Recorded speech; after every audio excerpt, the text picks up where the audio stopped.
Makalipas ang halos isang buwan, malinis na mula sa mga online gambling advertisement. Ang kahabaan ng EDSA na noon ay punong-puno ng iba't ibang billboard na siya nagpo-promote ng online sugal. Sa parteng ito, noong una natin itong bisitahin, napakalaki pa nga na larawan ng isang kilalang artista rito.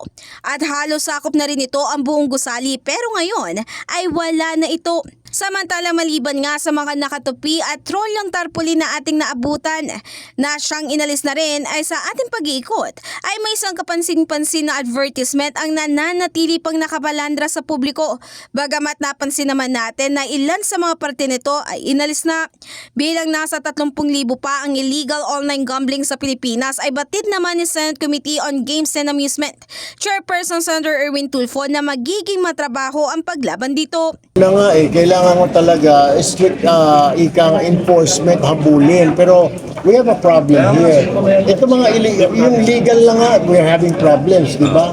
Na nakakapagtaya yung mga tao, pati mga bata, without going to the casino. Takala lang siguro parang regular e-games na walang taya, yung mga Mortal Kombat, etc. Pero yun pala, gambling na.